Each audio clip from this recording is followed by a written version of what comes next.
اسلامی نئے سال کے پہلے جمعے میں اللہ کے حکم کے مطابق جمعہ کی نماز کی تیاری میں ہیں۔ جو حضرات جمعہ پڑھنے سے معذور ہو گئے،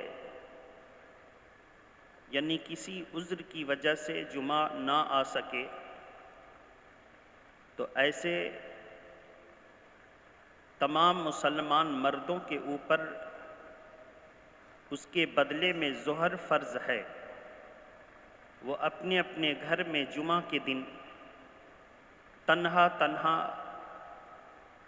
ظہر کی نماز ادا کریں گے۔ انشاءاللہ ان کا فرض ان کے سر سے اتر جائے گا اور وہ گنہگار نہیں ہوں گے۔ جن حضرات پر جمعہ کی نماز کی حاضری سے یا جمعہ کی نماز کے لیے مجبوری ہے، وہ اپنے اپنے گھر میں تنہا ظہر کی نماز ادا کریں، ان کا فرض اتر جائے گا، فرض ساقط ہو جائے گا اور وہ گنہگار نہیں ہوں گے۔ آج اسلامی سال کا پہلا دن ہے۔ ہم اپنی مسجد کی اس اہم ذمہ داری کو ادا کرتے ہوئے تمام عالم اسلام کے مسلمانوں کو عمومی طور پر اور تمام انگس کے مسلمانوں کو خصوصی طور پر نئے سال کی نیک نیتی کے ساتھ مبارکباد پیش کرتے ہیں۔ اللہ تبارک تعالی اس نئے سال کو ہم تمام عالم اسلام کے مسلمانوں کے لیے خصوصیت کے ساتھ انگس مسجد میں جماعت کے ساتھ نماز پڑھنے والوں کے لیے مبارک بنا دے، باعث برکت بنا دے، باعث خیر بنا دے، باعث عافیت بنا دے، باعث شفا بنا دے۔ شفا دینے والا وہ ہے، اس سال کو وسیلہ بنا دے۔ اس کے ساتھ ہی ہم اور آپ جب گہرائی سے مطالعہ کریں گے تو آج محرم شریف کی پہلی تاریخ ہے، 1442 ہجری شروع ہو چکی ہے، اور جب محرم شریف کی پہلی تاریخ پر نظر کریں گے تو ہمیں ملتا ہے کہ آج عمر فاروق اعظم رضی اللہ تعالی عنہ امیر المومنین خلیفۃ المسلمین آج ہی کے دن شہادت پا کر کے دفن کیے گئے تھے۔ تو محرم شریف کی پہلی تاریخ ہے اور سرکار عمر فاروق اعظم کی شہادت اور دفن کا بھی دن ہے، لہٰذا سرکار فاروق اعظم کون ہیں، ان کا ذکر کیسے ہونا چاہیے۔ جب میں نے اس سلسلے میں فضائل خلفائے اربعہ کا مطالعہ کیا اور دوسری دیگر کتابیں، مثلا مشکات شریف صفحہ نمبر 535 کے بعد جو فضائل کا بیان ہے، ان سب کا مطالعہ جب ہوا تو مجھ پر یہ بات واضح ہوئی، تو میں نے چاہا کہ اس وضاحت کو آپ کے سامنے پیش کروں۔ کون ہے سرکار فاروق اعظم؟ پہلے ایک نظر ہم ان کی ذات کی عظمت کو دیکھ لیں۔ سرکار فاروق اعظم جب ابو لولو کنیت رکھنے والا فیروز نام کا ایک مجوسی غلام خنجر زہر آلود سے فجر کی نماز میں پے در پے 3 حملے کیے، فجر کی جماعت ہو رہی تھی، سرکار فاروق اعظم زخم کی تاب نہ لا کر فرش مسجد پر تشریف فرما ہو گئے۔ آگے بڑھ کر کے دوسرے صحابی نے نماز مکمل فرمائی اور اس کے بعد تمام مستند مورخوں اور راویوں نے یہی لکھا ہے کہ 23 ہجری ذی الحجہ کی 4 راتیں باقی تھیں۔ 23 ہجری ذی الحجہ کی 4 راتیں باقی تھیں اور عمر فاروق اعظم کو خنجر سے شدید زخمی کر دیا گیا کہ زخموں کے اثر سے اور زہر کے اثر سے محرم کی پہلی شب کو وصال ہوا اور پہلی تاریخ کے دن کو اپنے سب سے بہترین ساتھی سرکار دو عالم نور مجسم صلی اللہ علیہ وسلم امیر المومنین خلیفۃ المسلمین سیدنا ابو بکر صدیق رضی اللہ تعالی عنہ کے پہلو میں دفن کیے گئے۔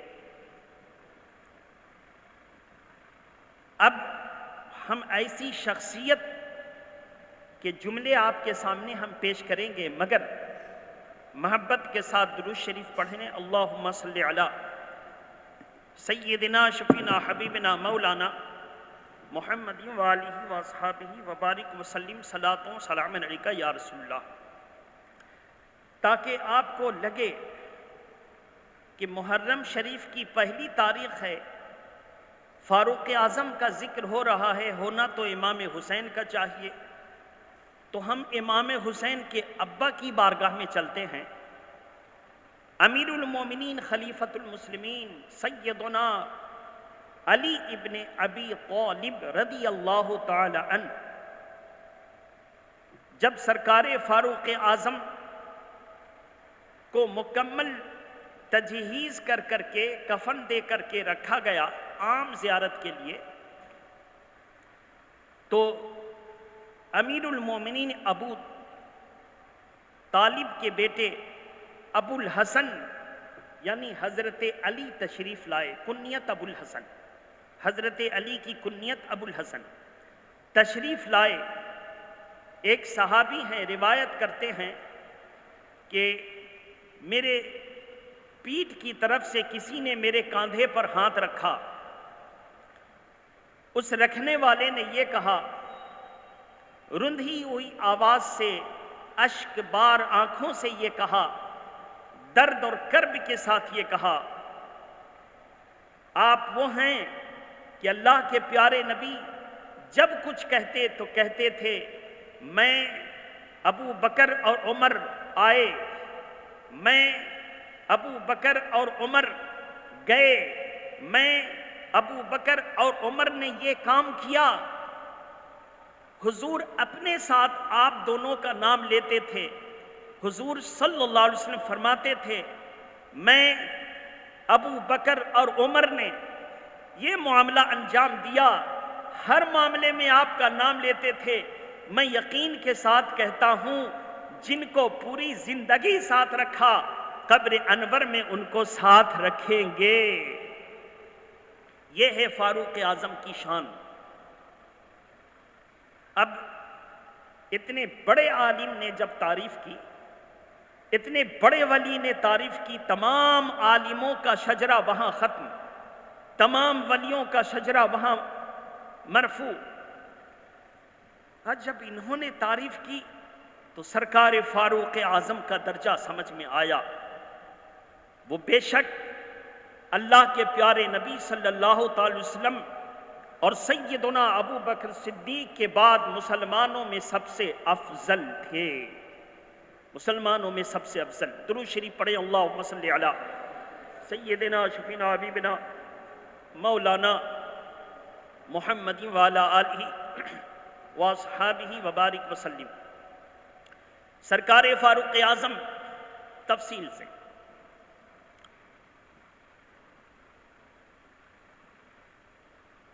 عام الفیل کے 13 سال کے بعد جب کہا جائے عام الفیل تو اس کا ترجمہ ہوتا ہے ہاتھی والا سال۔ ہاتھی والا سال سے مراد جس سال ابرہہ سپہ سالار اعظم نے کعبہ پر ہاتھیوں کے ذریعے حملہ کیا تھا، اس سال کو ہاتھی والا سال عربی میں عام الفیل کہتے ہیں۔ عام منے سال، فیل منے ہاتھی، ہاتھی والا سال۔ کعبہ پر ہاتھیوں کے ذریعے حملہ کے سال سے 13 سال کے بعد فاروق اعظم پیدا ہوئے۔ عین جوانی میں 27 سال کی عمر تھی، ابھی تک اسلام کی قبولیت کا اعلان نہیں کیا تھا۔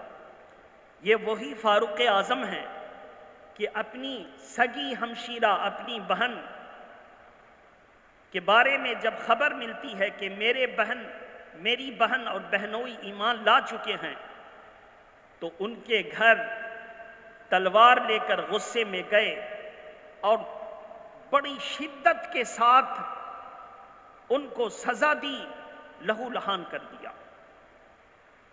اتنے شدید تھے فاروق اعظم کے بارے میں اللہ کے پیارے رسول نے دعا فرمائی، اور دوسرے جملے میں یہ کہہ لیجئے کہ میرے آقا نے اپنے مولا سے فاروق اعظم کو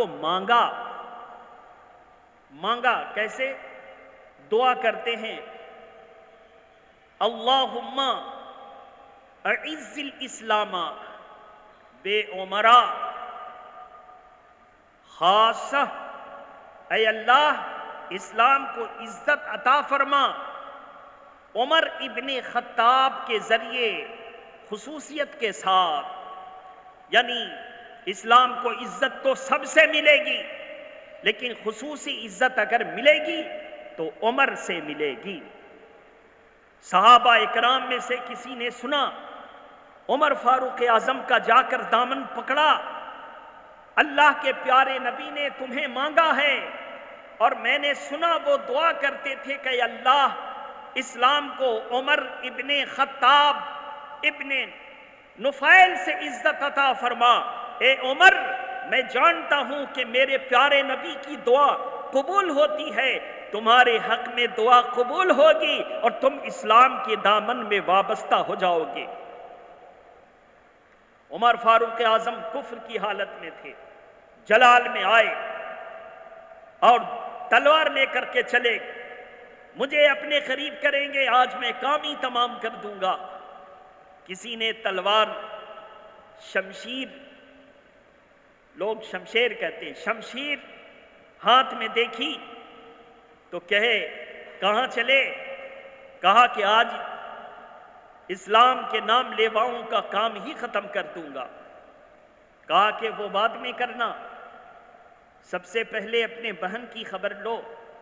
پہنچے بہن کے گھر، بہن لہو لہان ہو گئیں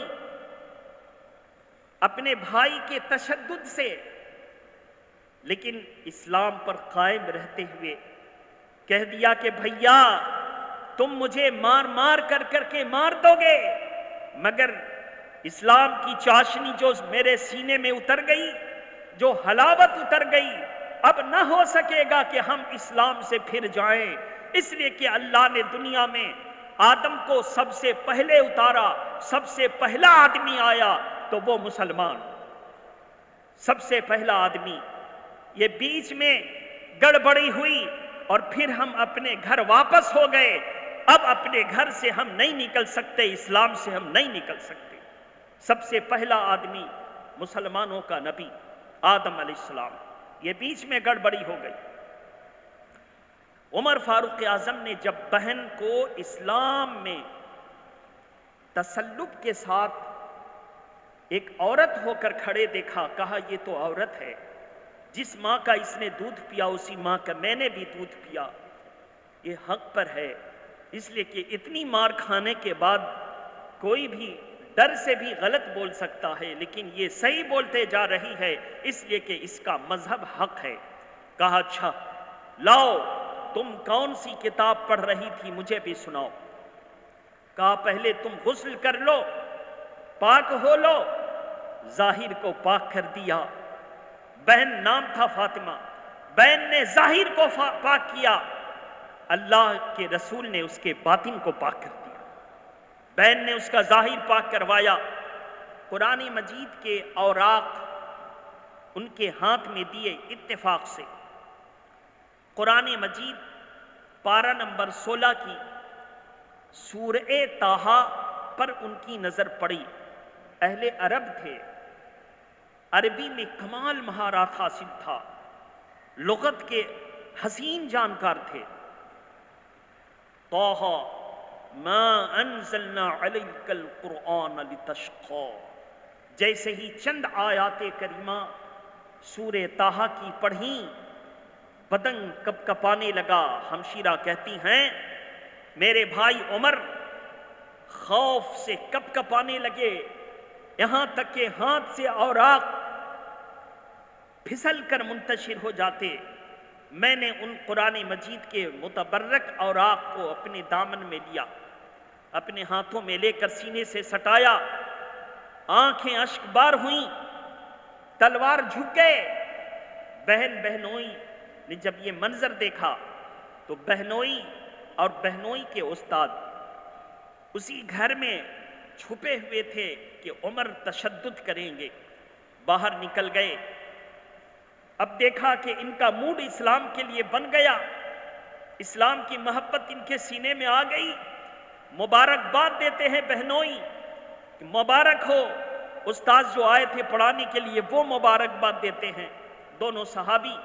مبارک ہو عمر، میں نے کل اللہ کے پیارے نبی کو اللہ سے تمہیں مانگتے ہوئے سنا ہے۔ میرے آقا کہہ رہے تھے اللہم اعز الاسلام بے عمر ابن الخطاب خاصہ۔ اللہ کے پیارے نبی کی دعا قبول ہو گئی اور تم اسلام کے دامن میں وابستہ ہو جاؤ گے۔ عمر فاروق اعظم نے کہا مجھے لے چلو نبی کی بارگاہ میں۔ فاروق اعظم رضی اللہ تعالی عنہ سے 3 دن پہلے حضور کے بڑے پیارے چچا امیر حمزہ اسلام قبول کر کے اسلام کو رونق بخش چکے تھے، اسلام کو طاقت اللہ نے ان کے ذریعے پہنچائی تھی۔ سرکار فاروق اعظم رضی اللہ تعالیٰ عنہ جب گئے تو اس وقت اللہ کے پیارے نبی اپنے مخصوص صحابہ کے ساتھ دار ارقم میں تشریف فرما ہو کر اسلام کی تبلیغ کر رہے تھے۔ ساؤنڈ تھوڑا ٹھیک کیجیے، مؤذن صاحب ہیں کیا اندر؟ اسلام کی تبلیغ کر رہے تھے، چھوڑ دو اسلام کی تبلیغ کر رہے تھے۔ ایسی صورت میں میرے محترم اسلام کی جب تبلیغ کر رہے تھے، اندر دروازے پر جب دستک محسوس ہوئی تو امیر حمزہ بڑے اپنی جماعت کے سردار طاقتور رحیم شہین وہ آگے بڑھے، یا رسول اللہ میں دروازے تک جاتا ہوں۔ اللہ کے پیارے نبی نے کہا جاؤ۔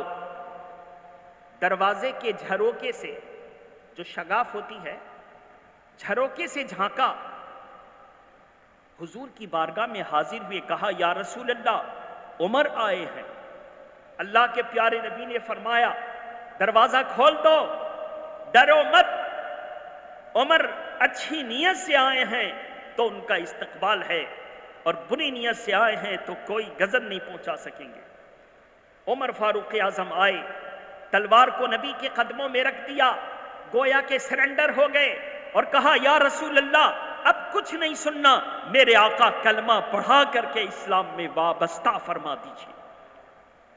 جب عمر فاروق اعظم اسلام قبول کر لیے، دار ارقم میں کبھی بھی زور سے نعرہ اسلام کا نہیں لگا تھا۔ فاروق اعظم سے پہلے 39 حضرات مرد و عورت اور بچے ملا کر اسلام کو قبول کر چکے تھے۔ فاروق اعظم جب اسلام کو قبول کر لیا تو اسلام کے ماننے والوں کی تعداد 40 ہو گئی، اور لوگوں نے نعرہ لگایا نعرے تکبیر، نعرے رسالت۔ آج وہابی اور دیوبندی نعرے تکبیر اللہ اکبر تو کہتے ہیں، نعرے رسالت یا رسول اللہ نہیں کہتے ہیں۔ گویا کہ جو صحابہ اسلام قبول کیے تھے، جو ان کا نعرہ تھا آج وہ نعرہ ہم سنیوں کا، ہم اہل سنت و جماعت خصوصیت کے ساتھ ہماری ہندوستان میں پہچان بریلویت سے ہے، ہم اہل سنت و جماعت بریلوی لوگ وہی نعرہ لگاتے ہیں جو صحابہ نے لگایا تھا، وہی نعرہ لگاتے ہیں۔ اب جو آواز گونجی تو اللہ کے پیارے نبی کی بارگاہ میں صحابہ اکرام سہمے ہوئے کہتے یا رسول اللہ آواز باہر گئی، اب تک تو ہم لوگ چھپ چھپ کر کے اسلام کی تعلیمات حاصل کرتے تھے کہ یہ کفار و مشرکین جس مسلمان کو دیکھتے ہیں تکلیفیں پہنچاتے، بڑی اذیت دیتے سرکار۔ عمر فاروق اعظم نے کہا، عمر ابن خطاب ابن نفیل نے کہا میرے آقا کیا ہم حق پر نہیں ہیں؟ اللہ کے پیارے نبی نے ارشاد فرمایا بلا، کیوں نہیں، ہمارا جینا بھی حق پر ہے اور ہمارا مرنا بھی حق پر ہے۔ تو عمر فاروق اعظم نے پھر عرض کیا یا رسول اللہ تو کفار و مشرکین ناجائز طریقے سے کھل کر کے اپنے من کے معبودوں کی عبادت کریں، اپنے دل سے بنائے ہوئے گڑھے ہوئے معبودوں کی عبادت کریں، اور ہم حق ہو کر اللہ کی عبادت کھل کے نہ کریں؟ یا رسول اللہ ہمیں اجازت دیجئے اور میں ضمانت دیتا ہوں کہ ہم باہر نکلیں گے اور کوئی کچھ نہیں کہہ سکے گا، اور کھل کر کے ہم اسلام کی بات کو پیش کریں گے اور کھل کے ہم لوگ نماز پڑھیں گے۔ اللہ کے پیارے نبی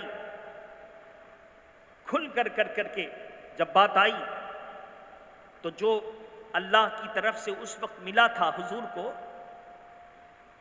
جو ملا تھا اس وقت نماز فرض نہیں ہوئی تھی، لیکن جو قرآن کی آیتیں آ چکی تھی، طہارت کے مسائل آ چکے تھے اور ان تعلق سے باتیں ہوتی تھیں، اور نماز نفل پڑھتے تھے، شکرانہ وغیرہ پڑھتے تھے۔ روزہ فرض نہیں تھا، عاشورہ کا روزہ فرض تھا، عاشورہ کا روزہ رکھتے تھے وغیرہ وغیرہ۔ تو فاروق اعظم نے کہا کہ یا رسول اللہ 2 ٹکڑی بنا لیجئے، 2 حصہ، ہم لوگ چلیں گے 400، ہمارے آگے رہیں گے آپ کے چچا جان امیر حمزہ اور میں پیچھے رہوں گا، آگے سے حملہ ہوگا تو وہ کنٹرول کریں گے، پیچھے سے حملہ ہوگا تو میں دیکھ لوں گا۔ جب یہ جماعت چلی توجہ سے سنیے، اس وقت لاکھوں کی تعداد میں پوری دنیا میں کھربوں کی تعداد میں کفر تھا، عرب میں لاکھوں کی تعداد میں کفر تھا، 40 کی تعداد میں مسلمان تھے، لیکن جب یہ 40 کی حسین جماعت نکلی کھل کر کے اللہ کی عبادت کرنے کے لیے، تو کافروں کے بڑے بڑے سرداروں نے اپنے منہ سے یہ جملہ کہا قد انتصفا۔ آج مسلمان اپنا حق لے کر ہم سے الگ ہو گیا، آج اسلام کو حق مل گیا، اور آج ہم اور اسلام آدھے آدھے ہو گئے۔ کتنے ہو گئے؟ آدھے آدھے ہو گئے۔ قد انتصفا، آج ہم اور اسلام آدھے آدھے ہو گئے۔ بصیرت افروز حضرات اس پر توجہ کریں، 40 مسلمانوں کی جماعت اور لاکھوں مشرکوں کی جماعت، مشرک کہتا ہے آدھے آدھے ہو گئے، 40 اور لاکھ کہیں برابر ہو سکتا ہے؟ 50-50 ہو سکتا ہے؟ آپ سوچیں کہ امیر حمزہ اور عمر فاروق اعظم کا اسلام کو قبول کر لینا، مشرکوں نے اس بات کو اہمیت دے دی، یہ دونوں اسلام میں چلے گئے، تو سمجھ لیجئے کہ آج کفر آدھا ہو گیا، آدھا مسلمان ہو گیا۔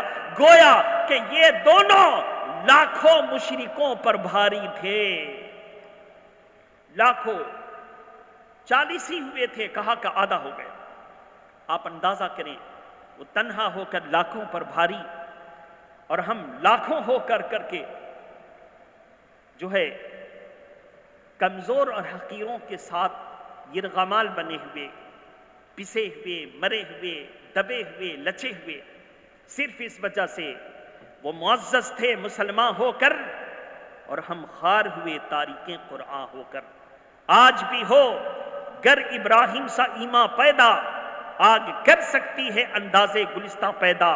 تو ضرورت اس بات کی ہے کہ ہم وہی دور کو یاد کریں، اسلام پر استقامت رکھیں، ہر طرح کے بری رسم، برے رواج اور محرم شریف کے مہینے، متبرک مہینے میں خصوصیت کے ساتھ یوم عاشورہ کے بابرکت فضیلت والے دن میں ڈھول باجے اور ہر طرح کے خرافات، تازیوں پر چڑھاوے چڑھانا، تازیوں پر جا کر فاتحہ دلانے سے پرہیز کریں۔ نہ یہ اسلام کا حصہ تھا اور نہ قیامت تک یہ اسلام کا حصہ قرار دیا جائے گا۔ یہ شیعوں کا طریقہ ہے، سنیوں کا طریقہ ہے کہ امام حسین کے روضے کا صحیح نقشہ، ان کے روضے کا صحیح نقشہ تغرا بنا کر کے کسی مخصوص جگہ پر رکھ دیا جائے، پاک صاف جگہ پر بس رکھ دیا جائے۔ یہ بھی ضروری نہیں، بس رکھ دیا اگر جائے، اس کو دیکھ کر کے مسلمان امام حسین کی یاد منا لیں۔ کیسی یاد؟ ان کے لیے نفل روزے رکھنا، امام حسین کی یاد میں قرآن مجید کی تلاوت کرنا، امام حسین کی یاد میں درود شریف پڑھنا اور ان کے درجات کی بلندی کے لیے ان کی بارگاہ میں نذر پیش کرنا۔ اے اللہ، یہ سب میں نے تیرے لیے کیا ہے، اس پر جو ثواب عطا فرمائے اس کا ثواب میرے آقا حسین پاک کو عطا فرما دے۔ یہ ہے نذر پیش کرنا، سرکار یہ حقیر کی طرف سے ہے۔